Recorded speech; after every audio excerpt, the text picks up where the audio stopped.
Hello, thanks for joining us on your channel of choice at this time, Africa Independent Television Reality. Welcome to Focus Nigeria, your program that puts the searchlight on topical issues in the polity. My name is Ben Garuli. We're glad to be here this Monday morning as we begin another week. Members of the National Assembly Ad Hoc Committee on Constitution Amendment have ended their summit in Lagos, called to brainstorm on the crucial assignment. While the critical decisions taken at the summit are being awaited, hopes may be dashed again that at the end of the day, very little may be achieved, thus letting another opportunity slip off our hands. The nationwide clamor for restructuring, for secession, and all of that indeed remain the biggest driving force that our lawmakers need to know that the constitutional amendment process is the only peaceful means to answer the calls for restructuring within the existing constitutional order, and therefore, rather than do their own bidding or continuing to listen to themselves only and massaging their own ego, dealing only on what suits them, the present amendment efforts must be as rigorous and far-reaching as possible. Not just adding one comma here, putting a cross here, adding one dot here, and all of that. No. So we await the outcome of the summit, and then we will be able to provide a platform for a more robust public engagement of the thoughts and views of our lawmakers on this very crucial issue. And to other things likely to set the tone for the narratives for this week, efforts by the leaders of the PDP to rebuild the party are resuming in earnest today, that is this evening, after last week's decision of the Supreme Court, which resolved the leadership crisis that has crippled the umbrella party for almost 2 years. The peace building and reconstruction of the PDP begins today with an expanded meeting of its national caucus. Venue of this crucial meeting is the National Secretariat of the party at Wadata House. Among those expected at this evening's meeting are former national officers, some former political office holders, serving national officers, and leaders of the different caucuses, including those at the National Assembly. The series of meetings will continue on Tuesday with that of the Board of Trustees and then that of the National Executive Council, which is the highest decision-making organ of the party outside of the National Convention. Two quick ones as well to also look forward to this week.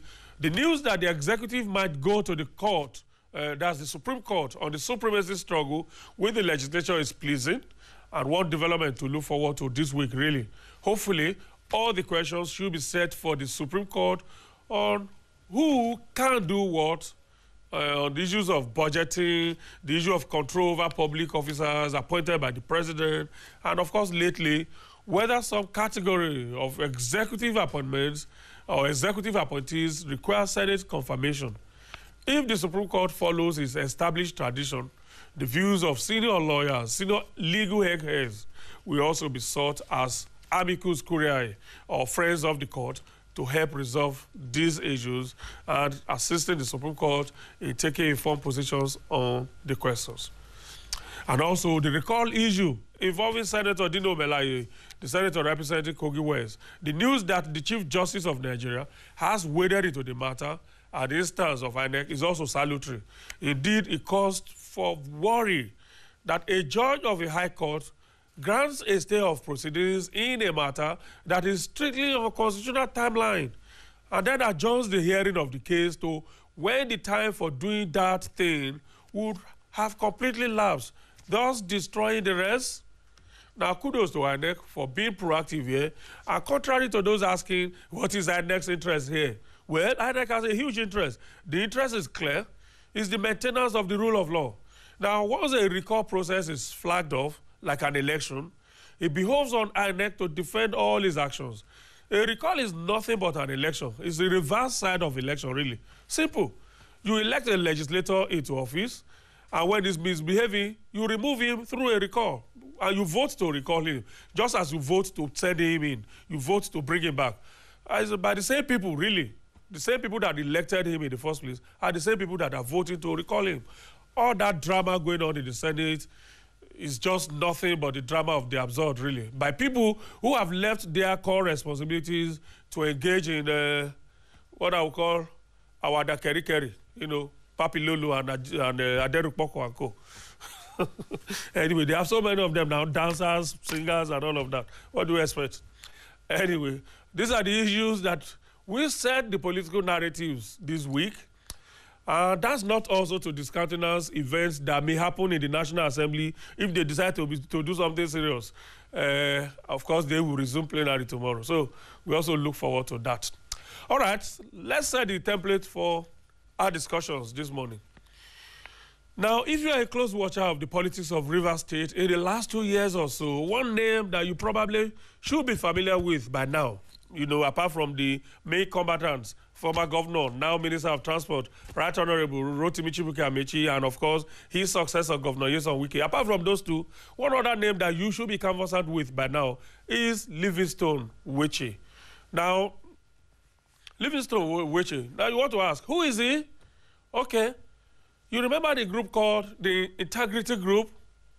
You don't know, or you can't remember.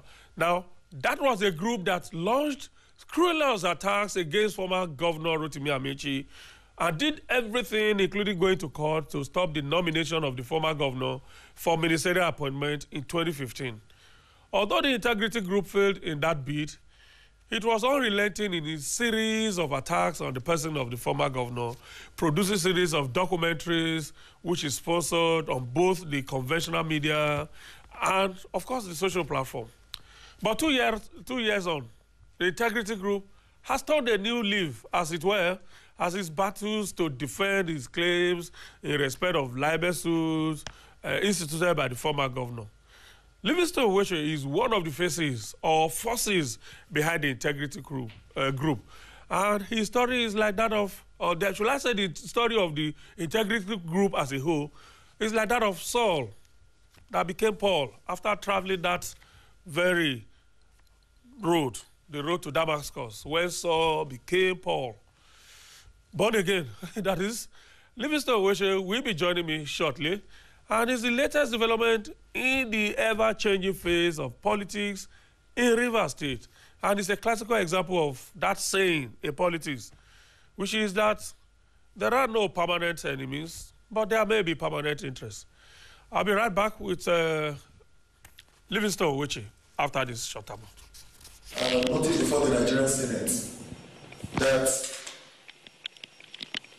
as long as we are concerned from Rivers State, and those of us who are involved in all of this, because we've been watchdogs, monitoring the activities of government right from 1999 till date, the much we have done, that we hold everything against Rotimi Ameachi in all of this. And we have doubts, and we will be discouraged, and we will see it as a betrayal of trust by the federal government of Nigeria. Should he be appointed without having left a public office and going out with a stigma and not directed to go clear himself, is given another opportunity that is dangerous to the Nigerian economy. Because of the insinuation we were given, we referred you to about 3 different chapters, sections of the Constitution. Do you think that this panel, as a lawyer that you are you convinced that we are guided by the Constitution that was sought to?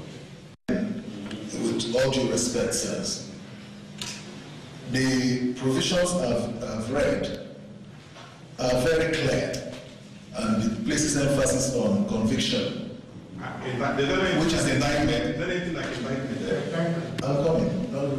The indictment comes up in 66H. The judicial. Are you aware that? I'm aware there is a report. Do you think what you present here will take precedence over that? Yours truly falls under the purview of the Senate. Of course, there is no way, in all fairness to the Senate, that the Senate will take decisions outside of its standing rules. That I am very, very sure of. However, what we have done is a protestation from Rivers State that we have it on record, given, number one, going through our petition, that Mr. President, because by the time we petitioned Mr. President, the Commission of Inquiry had not started sitting.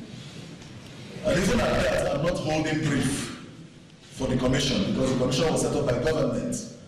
This petition has come from the peoples of Rivers State concerned about our state's assets.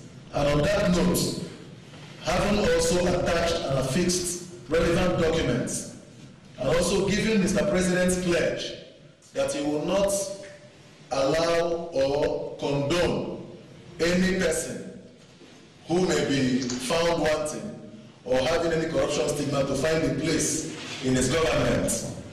That we felt that our former governor, having served out a public office, and we have questions that he ought to answer, that going further to appoint him when we are saying back home that no, he embezzled that money, that appointing him may amount to a breach of trust and cast doubt on Mr. President's resolve on the fight against corruption. And that being what the Senate equally stands for, that when there are allegations against a person, whether or not convicted, there are codes of conduct and ethics that guide public service as well as public servants. That on the basis of that, with all due respect to the 1999 Constitution and the standing rules of the Senate, that we felt that the... Can you read that document there? And your name is there, and there's a court order. Read it. Court order. Read it.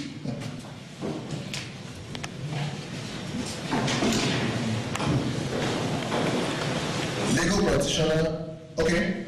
Suit between Advanced Consultant, Results Import and Export Capital Index against Livingstone Weche. This suit has been served, not suit filed by Rotimi Ameachi. And the subject matter of this suit is on defamation. Mr. Chairman, sir. Mr. Chairman, sir. This suit was not filed by Rotimi Ameachi against Livingstone. This suit is not on the issues of the 3 points of my petition. It's rather filed by companies that were mentioned, and their claim here is on defamation, having nothing to do with the issues as to embezzlement of money against Rotimi Ameachi, except I'm being told now that he is the owner of these companies. Without due respect, I'm not aware if he is. Actually, companies were mentioned in the allegations leveled against him. And in our petition, and because of our findings, we mentioned the names of those companies in our petition. And we probably published them as an open letter to Mr. President after having forwarded the same petition to me. So I think I cannot marry Rotimi Ameachi and these companies together as one. Whatever we do here is guided by the law. Yes. You see, you are saying that the president has said he's going to fight corruption, and that you have not seen any reason as to why the president should appoint somebody who has an allegation of corruption against him. And this is the amount of the case. Yes. Okay. The Constitution says every person charged with a criminal offense shall be presumed to be innocent until he is proved guilty. Do you agree with that provision? I agree, sir. Thank you. So, does it take away Ameachi's right to be presumed innocent until he is proved guilty? Surely. Answer. You see, That's what I'm answering. I don't know if the answer must be yes or no. No, yes, we want yes or no. Because it will take us to where... No, it will not. His rights has to be protected. That's why I keep saying, in all fairness to him. Assuming office as President of the Federal Republic of Nigeria has subscribed to an oath of office. Yes. The content of the oath of office is that he himself said, listen, he will uphold, protect, and defend the Constitution of the Federal Republic of Nigeria and the law. Yes. So if the Constitution of the Federal Republic of Nigeria, which he has sworn to uphold, protect, and defend, has given Ameachi's right to be... All right, if you're just joining us, a very warm welcome to you. We already set the template for what we'll be discussing this morning with that clip from the events of the past. That event took place in 2015. We've been able to source that material from our archives. And well, the man you saw there in that clip is right here with me in this studio. Livingstone Weche is Executive Director, the Integrity Group. Livingstone, good to see you. Thank you, Benga. Nice meeting you too. And good morning, Nigerians. Beyond being a lawyer, that I know you are, can you just give a short description of yourself, your relationship with the Integrity Group? Are you just the only face, the sole driving force behind the Integrity Group and all of that? Well, first of all, my name is Livingstone Weche. Like you rightly mentioned, I'm from Rivers State, from Port Harcourt local government area. Oloro community to be concerned, to be precise rather. Incidentally, I'm also the director in charge of communication and publicity of Civil Liberties Organization in the South-South. Okay. And the regional coordinator of the Lower Niger Congress, which is the platform facilitating the quest for a referendum in pursuit of our right to self-determination. And I have been in the activism community as well as some other private business concerns. If you are the face of the CLO, which is Nigeria's foremost civil rights organization. And I think that in a bit gives a picture of who I am. I don't belong, I'm not a card-carrying member of any political party. If you know what CLO stands for, CLO championed the cause for a political democracy. And some people have the impression, why should CLO be talking about politics? And we ask, who paid the price to bring about the democracy you talk about today? We will remain there. Exactly, that's our constituency. And we continue. That's why you see what you see us do in some other platforms are tied to some of the ideals of the CLO. Some people mistake us to be politicians. Well, academically, every individual is a politician by way of being a political animal. But not everybody is a partisan politician in our respective rights. So as such, this is part of what I do apart from my private business life. And I think it's a duty I owe not just Rivers State, that's a duty I owe my country, it's a duty I owe Africa, and it's a duty I owe my world, and will continue to do so. As a lawyer and somebody who has... And again, sorry, Benga, okay. I'm not the only person in the Integrity Group. Okay. It's a community. I happen to be the executive director. There are other board members who are carrying out different assignments assigned to them. Are there members of the Integrity Group that are politicians? No, none, not one. Okay. Not one is a card-carrying member. We have Ken Henshaw, who happens to be one-time NANS president. He's the executive director of Niger Delta Budget and Citizenship Platform. And we have one Meshach Uyi, who happens to be an environmentalist. We have several persons on the board of the Integrity Group. Not one is a politician, not one is a card-carrying member of any political party. Was the immediate past Commissioner for Information and Media in Rivers State, Dr. Austin Tam George. Was he at that time a member of the Integrity Group? Not at all. I've never... I know he had an NGO before he was appointed. Okay. I cannot recall whether it's the Integrity Group. That's why I'm asking whether...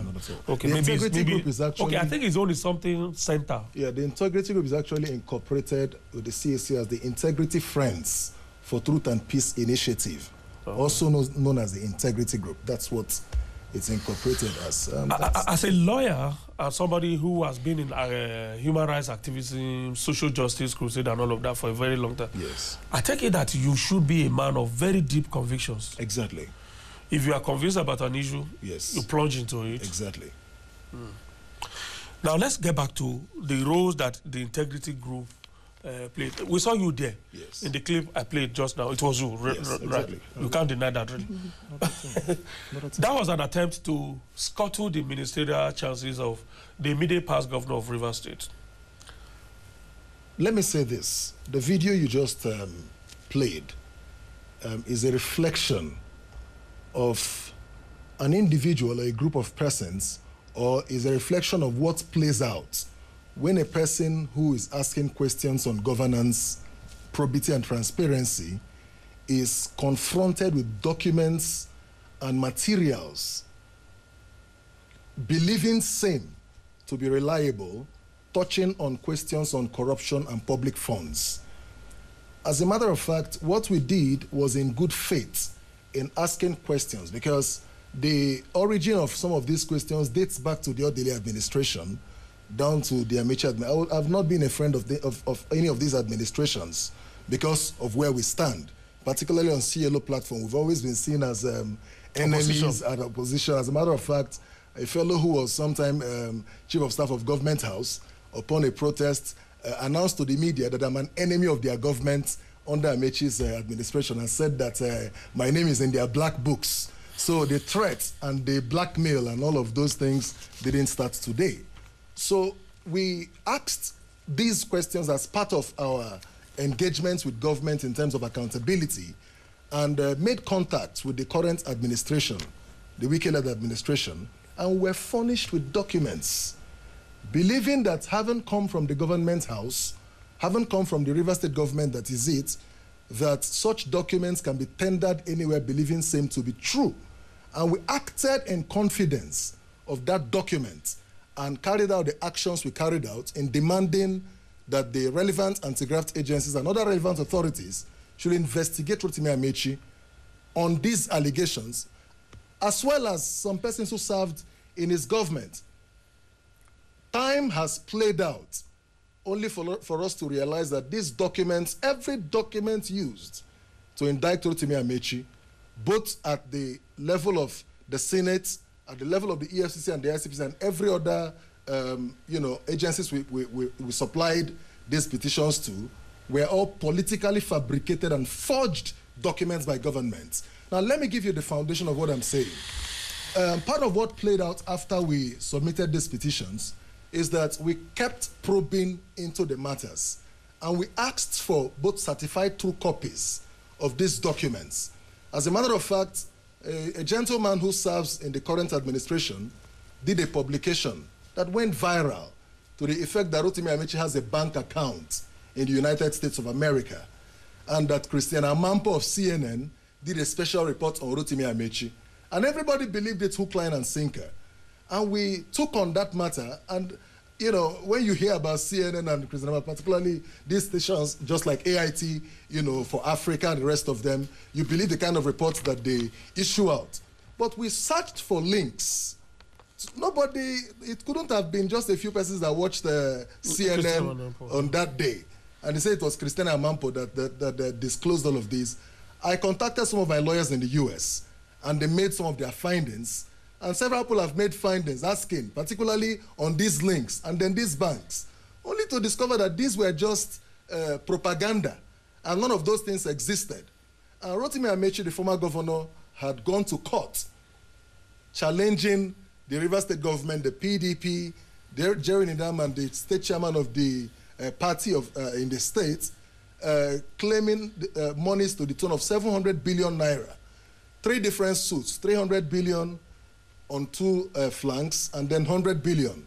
Incidentally, because of that quest to demand justice on these matters, I volunteered as the only star witness in these 3 suits. But it will shock you that we kept asking questions to further verify, because I had deposed to some affidavits on these issues, only to come to the point that I was beginning to be seen as maybe a threat.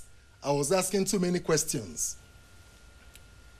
And immediately attempts... You were asking questions from those you had volunteered to be witness for? Yes, exactly, the River State government and its officials. Because you see, like you said, the actions you take, given the platform where you stand, should be based on some level of conviction. And I was beginning to be seen as a threat, and deliberate attempts were made by the current River State government to undermine me, undermine my organization, as well as the various civil society platforms that we brought on board to champion this cause at various levels. And attempts were made to compromise my physical integrity and that of my family. And I said, well, we have been through this road several times, and I think I should use this as a medium to alert the relevant security agencies, because their stock in trade in the political community most times is gun him down. But we've been through that's the hazard of the kind of job we do. But you see, we question the Odile administration. We question the Rotimi Ameachi administration. Now, we have a program to question the Nyesom Wike-led administration. And we are doing this in fairness. And that is to say that you wouldn't be fair if you raise this type of campaign against Rotimi Ameachi and then you begin to think, what will people think? What would they say? Should I, tell a different story or begin to sound a new tone? But who cares? You're dealing with questions of integrity. You're dealing with questions of records and history that posterity tomorrow will open up the pages and relate with those who come across them. And we felt that, look, the thing to do in honesty is to come and tell the story of what actually played out. And I want to let you know, we've made proposals concerning the Justice Omereji Commission of Inquiry that was set up, which Amechi challenged in court. And that, incidentally, I make bold to say that I was the mastermind of everything that played out.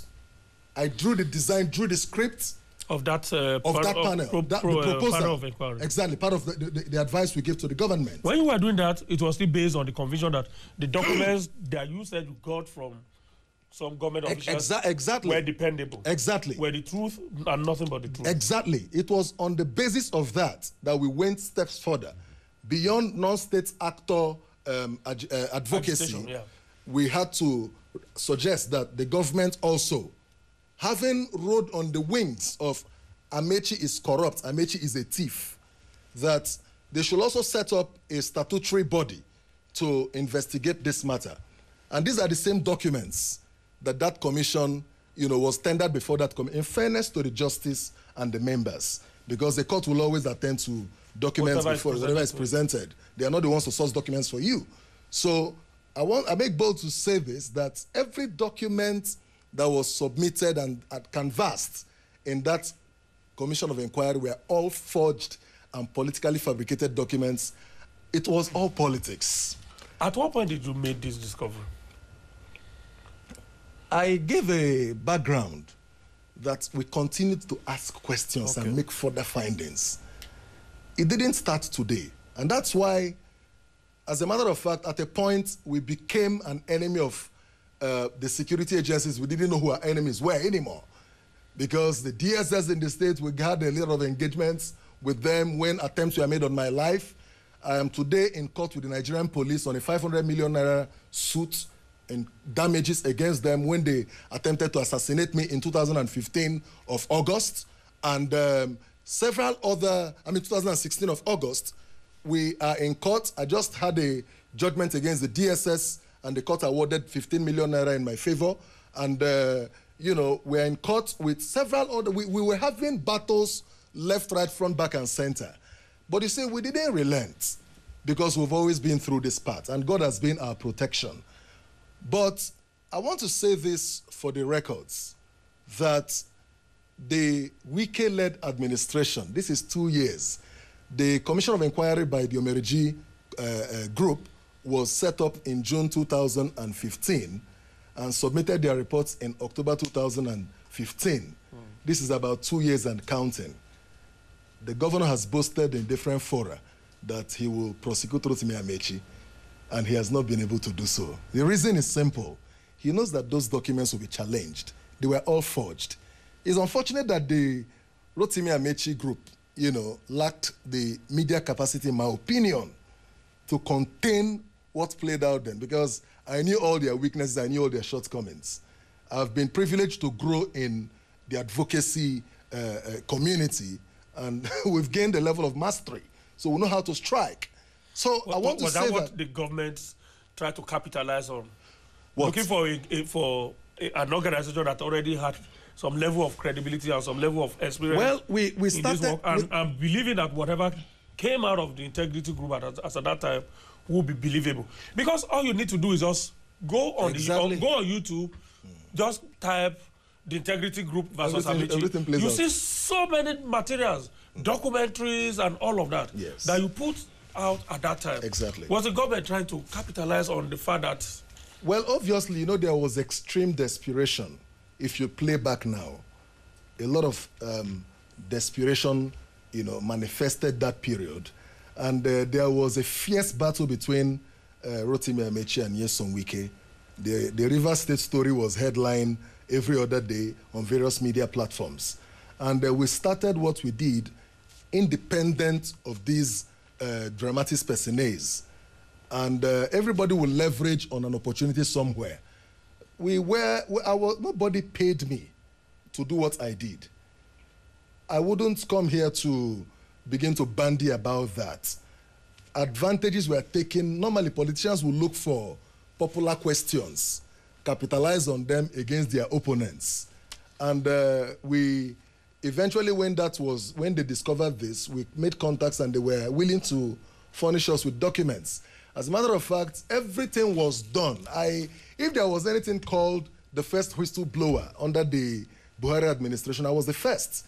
I was the pioneer in this current administration. Nobody will challenge it. But again, somebody may ask, but your whistle, the whistle you blew then is beginning to sound a different tone. No, it's not. What I'm doing is part of the integrity because what that whistle did was to open up the entire airways.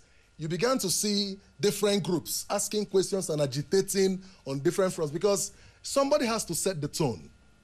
And I have had the privilege, along with my group, to set the tone. The CLO issued countless press statements demanding that the Wike-led administration should prosecute Rotimi Ameachi. And the last time particularly after the report of the white paper, to prosecute him. All he would say is, if I prosecute him now, they will say I'm politically witch-hunting him. But there were other people mentioned in that report that are also not enjoying any form of immunity at all. Not one has been prosecuted. And they are not even in public office, and they are also free citizens. Not one has been prosecuted. The last time, one of the times the governor was, that's Governor Livingstone Weche, was on a radio program in Port Harcourt, and the question was thrown at him, what are you doing? Won't you prosecute Ameachi? He said, if I do that now, they will say it's political witch hunt. The next time he comes up and then he says, I've commissioned the Attorney General to commence prosecution against Rotimi Ameachi. The prosecutorial powers rest on the states as of rights, unhindered, unimpeded, lavishly so.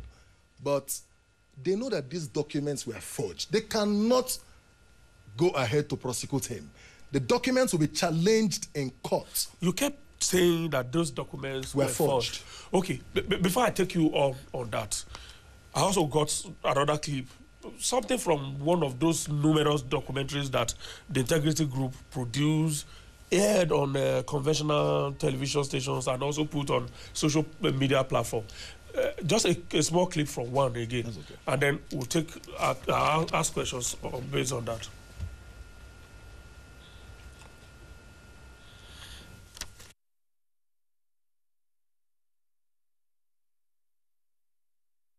And to us in River State, who know him thoroughly well, he was Mr. Hedy, the Integrity Group, in order to prove the veracity of its complaint of malfeasance against the tragedy of Governor Ameachi's misrule, has sworn to affidavits of truth with clear proof of allegations, and would challenge Rotimi Ameachi to step out, not by proxy, and defend these allegations. It is particularly sad, unfortunate, tragic, deceptive, criminal, dishonest, and totally contradictory of a man who a few days back publicly declared a phony reception organized by a motley of his co-travelers and beneficiaries of his extreme thievery and prodigality that he, Chibike Rotimi Ameachi, does not like money, and that those who know him know that in River State he does not like money. Only God knows that if there is one thing I don't like money. If you're close to me, you will know I don't like money. Anybody who is close to me and tells you I like money needs to go and repent before God. Seest thou, great Nigerians, that the good people of the world, a man who does not like money, yet in just 3 projects looted whopping 72 billion naira of public funds. This 72 billion naira was misappropriated from these 3 sources, namely a fraudulent sale of River State Independent Power Project at Omoko, Eleme, Transamadi, Port Harcourt, and Afam, and the personal conversion of the proceeds amounting to 60 billion 180 million. the unlawful payment to and fraudulent conversion of 4,633,440,000 by Clinotech Turnkey and Management Limited Specialist Hospital and Leisure Limited for the building of a multi-story Justice Adolphus Caribbean-wide Specialist Hospital, Igurute, Port Harcourt, that cannot be located anywhere. The unlawful enrichment of Mrs. Collection Nigeria Limited with public funds to the tune of 1,505,895,698 naira 70 kobo and diversion of 7,500,000,000 naira. All right, Livingstone, that was a clip from one of the documentaries. Even if I take you on the surface of the claims made there, first you asserted in that package that Ameachi looted 72 billion naira from 3 projects. And when you give the breakdown of the 3 projects, you said from the sale of power projects, he looted 6 billion. From Clinotech, that's Justice Adolphus Caribbean-wide Hospital, 4.6 billion. And then from another one, I don't know which one is that, 1.5 billion naira. If you put all of that together, it is not even up to 15 billion for the 3 projects. Yet that package had asserted that he looted 72 billion naira from 3 projects. These are documents. You see, these are bases upon which you can detect forgery. And every document you see there did not emanate from us. They all emanated from the Wike-led administration. I have laid the foundation here clearly. And you can't get anything better than what I have just stated. And I'm not, you see, I will never regret what happened. My joy is that I have the opportunity to tell the story of what played out. And I don't owe anybody any further explanation. Because you see, I represent an organization. I'm the face of the CLO in the South-South. I've had the privilege, along with my other colleagues, to engage government at various levels, you know, at the federal level, down here to the FCT on countless times. So our works are not limited to this particular matter. And we stand and we remain to be challenged on any engagement we have had that anybody can point a dent as to say, you guys did this and we have proven you wrong. My learning does not allow me to do that. I'm not a propagandist. There are various factors that played out in the course of all of these engagements. I remember when I came to the Senate, I remember how I got the call.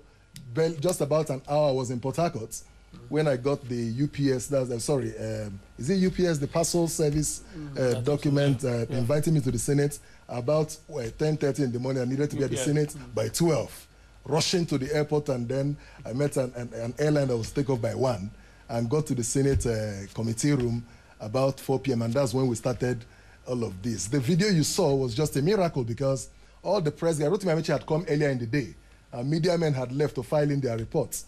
I had to beg to get an independent cameraman who managed to, record this, because the next morning, believing that I would not come, whether it was conspiracy for me not to be there, which was why I got my invitation so late, one Senator Binta was here on Kakaki the next morning to say the petitioner ran away.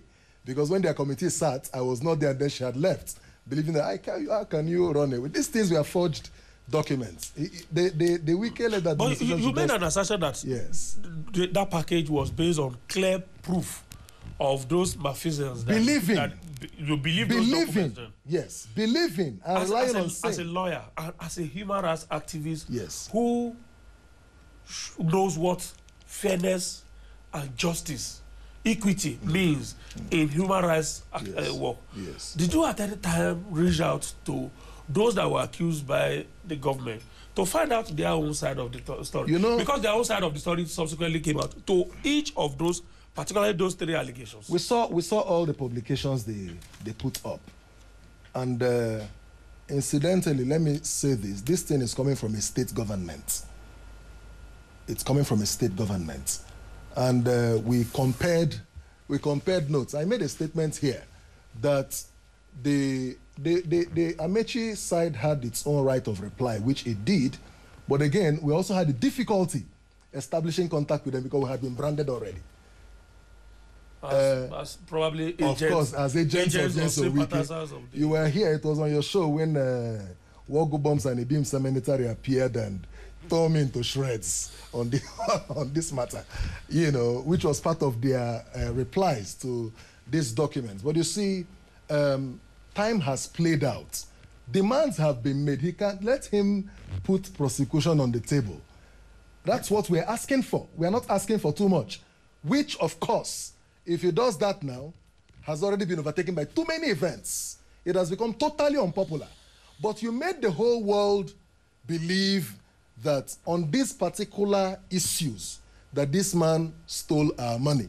And we came up with an advocacy to demand, because the Buhari-led administration had promised Nigerians that corruption, that was their mantra, anti-corruption, and they were going to fight corruption no matter whose ox is gored. Yes, we have our questions. I have a lot of questions about the Ameachi administration. One of them is the monorail project, which I detest in its entirety. I don't subscribe to that project. There are questions, but this is touching on the issue we raised. And we are saying no, we cannot progress in error continuously. There should be a record when this matter is called up tomorrow and eventually new discoveries are made. What position did we take? And we have taken these positions, and that's where we stand. Okay, talking about the former governor producing rebuttals, concrete rebuttals to some of the allegations. For instance, on the issue of sale of power projects. The defense put up by the former administration was that, yes, those power projects were sold yes, based on resolution of the State Executive Council, and that they gave account of how the money was paid.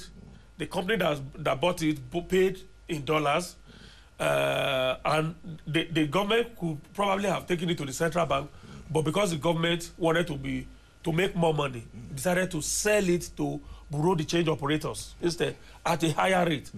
And how the monies were, how the payments were made, the account to which they were paid, and how it moved from those accounts to the state budget, how they were budgeted into the state budget for the following year to execute projects. They showed proof of how the money moved from one place to another back into the accounts of the state government and how they were appropriated for projects.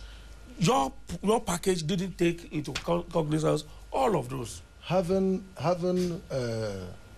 examined all those details coming from them, you see, the right to prosecute does not rest on us. All we needed to do as an organization was to come public with what we had available to us. And the job of the relevant agencies was to take action. We are not a statutory body, which was why we petitioned the EFCC and the ICPs, and which was why we proposed that a commission of inquiry be set up to further investigate these matters. And they investigated and, did their job. Go to court, prosecute this gentleman, and that is not on the table, because the agenda indeed was not to have him prosecuted or convicted subsequently, but to paint him in the light in which he was painted. And nobody can, take advantage of my intellectual property to run down or undermine any river son or any citizen of this country. I don't think that should be my, core responsibility. Exactly, that shouldn't be my core responsibility. So that is what I have to say on that matter. The statutory bodies failed to take actions, particularly the River State government, upon whom prosecutorial powers rest. You see the issue that played out recently. There was a gentleman who came to your studio here and made his case, and after the governor dissolved cabinet, he has appointed only the Attorney General for the sole purpose of prosecuting that gentleman, in fairness. But you see, when it becomes a selective approach, somebody has come on air and has raised questions about your government, and then you put up a structure to begin to hound down that person. Whether rightly or wrongly, you begin to send the wrong signal. You begin to send a message as though what you major on is to bring down people at all costs. And one of the foundations upon which the government stood to see that Rotimi Ameachi up until today, they lacked the capacity in terms of going further to prosecute him, is the fact that the idea was, let the world know how bad this person is. And leave it at that. And they have rode on that wings and continue to perpetrate all manners of fiscal irresponsibility in Rivers State. And the impression the whole world is seeing is Mr. Project. And with all due respect to the governor, we have lots of questions, and I think we'll narrow down to that to also do a comparative analysis. I'm actually going to ask you now. You had been in Rivers State all this while. You said you lived through the orderly administration for 8 years. You lived in Port Harcourt through the Ameachi. Yes. Yes, 8 years. And you have been in Port Harcourt these 2 years running of Governor Nyesom Wike. Yes. Can you do a comparative analysis? First of all, if you may have forgotten what happened in the 8 years of orderly, let's roll it back to at least the last 8 years. There are, in fairness to the current administration, there are projects they have carried out which you cannot take from them. I am not here to begin to, play PDP, say APC, say Wike or Ameachi say, or who knows, say. That's not my business. That's very immaterial. But one of the basic issues that come to mind is that of state budget. There are two anchors of governance, budget and procurement. The budget of a state or a government is like the Bible of that government. For the 8 years of the Ameachi administration, budgets were published and budgets could be accessed on the internet, on the state websites. Shortly after the current administration took over in Rivers State, they pulled down the state budget, which was remaining between May 29th and December 31st, 2015, pulled it down from the website, and no state citizen, including government officials in Rivers State, have access to Rivers State government's budget 2 years and counting, except that it has become the exclusive, preserved, and a classified document only accessible and privy to the current governor of Rivers State. And it raises questions because budget is a law. You can't enact a law, or you cannot, like you call it, appropriation law. You can't enact a law and hide it. Only a criminal government hides budgets from its citizens. And having hidden, or hid, however you put it, the budget of the state for 2 years and counting now, and continue to carry out fiscal programs for the government without citizens having access to the budget of the state, you cannot you cannot give any other definition to corruption and malevolence other than what we are seeing currently. It's a lot of organizations, one of our sister organizations, Niger Delta Citizenship and Budget Platform, had raised a report. As a matter of fact, I have 2 or 3 of their applications which they made to the Rivers State government requesting, standing on the, what do you call it again, the act that allows you to access public documents. They've requested, as the Freedom of Information Act, requesting that the state government should furnish them with the budget. And they have kept mum. His commissioners have been on media several times. A particular case in hand was a particular commissioner for urban who was on a radio program in Port Harcourt, and he was asked, what's the budget of your ministry? And he couldn't tell. It's a government where during the 8 years of Ameachi administration, MDAs submitted proposals for budgets, and monies were allocated to the MDAs to carry out their projects. But in Rivers State, not even a commissioner can award a contract for tissue paper. Everything is run directly from the governor's office. And I have raised the challenge. Publish Rivers State government budget for 2 years and counting. Publish all the procurement plans of the states for 2 years and counting. Publish every evidence of competitive biddings and tenders on all jobs and projects awarded so far in the current administration for 2 years and counting. Publish evidence, verifiable evidence of statutory allocation to the 3 arms of government in Rivers State for 2 years and counting. These challenges have been posed before the Rivers State government. And to show that the current administration is not malevolent, that it is not, perpetrating what you can classify as corruption. I don't want to use harder languages, but to show that they are not on that lane. These documents, which are not classified documents, which have been hid on the table of on the desk of the governor, should be made public, because we would not be fair in good conscience to have raised these questions against the Ameachi administration, yet we are not able to confront the Wike administration. The world will see us as not being serious. As a matter of fact, part of what we have also queried is the manner in which these jobs are carried out. You've heard the governor several times say there are 3 particular construction companies, I don't want to bother mentioning their names here, who are always constructing all the roads projects that he's carrying out. Why will it be that only these maybe Rivers money for Rivers people? They are not indigenous companies. Okay. Well, I say that on the basis of the procurement law. Only 3 companies cannot be winning bidding all the time. There is a particular case in hand, and we are going to ask more questions and take further actions on this. That's why I said I wouldn't bother about too much. I wouldn't bother too much about the Ameachi or Wike matter, in the sense that this is a national question, because it touches on not only Rivers State is in this category of hiding budgets. There are more than 10 states that are still hiding budgets till date. Now compare all of that with 8 years ago, yes, when projects were people-driven, based on the needs of the people. You can't at least remember those community stakeholders summits in local government headquarters, yes, where people had the right to challenge the governor. Yes. This is the particular project we want. We don't want this one that we hear you are planning. And it will be so. Projects were based on the needs of the people, yes, those schools, community health centers, yes, general hospitals, and all of that. Yes. You don't find that now. We don't have town hall meetings. That's what Rotimi Ameachi was doing. I guess that's what you were referring to. Yeah, those town hall meetings. We've not had those types of engagements. Citizen engagement. Citizen engagements. Which is, because this government rode on that wings to say Ameachi was corrupt, but we will be open. Part of what the current governor said during the governor's debate, when he was asked questions concerning 30% that is reserved for the governor in expending the budget without due process under the procurement law, is that immediately he becomes governor, he will commission the Attorney General to commence a proposal to the Assembly to amend that Rivers State law on procurement that, vests 30% powers on the governor to expend monies without due process.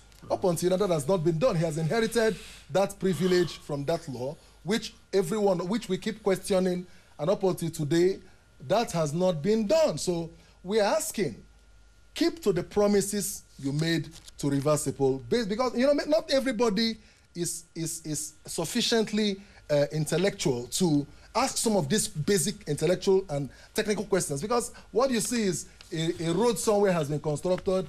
Hey, the governor has given us dividend of democracy. But the foundation, the procurement law and the budget upon which all these things are carried out, you can as well say in the face of what we're currently experiencing, that some of these jobs were carried out as content. Let me say this. Or could the road have been constructed at a lesser amount? Lesser or more, and then you can't tell details on what happened to the man. Let me say there's a burning issue currently touching a current award of renovation for schools in Rivers State, where an advertisement was made, and from what I gather, I have not confirmed, that about 100,000 people applied, and the average sum that was paid as application fee was 50,000 naira. And if you sum 50,000 naira, assume that's anything to go by 100,000. My mathematics may not fail me. You will arrive about 5 billion, and that job is within that neighborhood. Out of that lot that applied for the renovation of these schools, we had at the end of the day every of that job given as wholesale to a group called the GDI without any recourse to the procurement. And I can bet you that close to 90% of all of those who applied for these renovation jobs did not get it. And we are demanding a refund of all the application fees. Since you said you have not verified, I don't think it's that question continues. All right, Livingstone. Having known what we didn't know 2 years ago, having known them now, any regrets? No regrets. Even to the person of Ameachi? Well, fair enough. Unfortunately, he has been through what he went through. And I believe that as a responsible gentleman, he should brace up to the occasion and let's all make progress. But the best gift for all parties is what I've just presented on the table. Which is the truth. Which is the truth. All right. Thank you, Livingstone. Appreciate you finding time to join me this morning. Livingstone Weche is the executive director of the Integrity Group. I don't need to go into all of that. That's what we've been discussing for the past 50 minutes or so. Thank you. Thank you. Thank you. Wish you well. Thank you. That's Focus Nigeria this Monday. We come back tomorrow, of course. We'll be advancing the cause of democracy further because that's why the claims that we're talking about Rivers States most of the time. Rivers is part of Nigeria. If there's peace in Rivers, there will be peace in Nigeria. I'll see you tomorrow then. My name is Ben Garulino.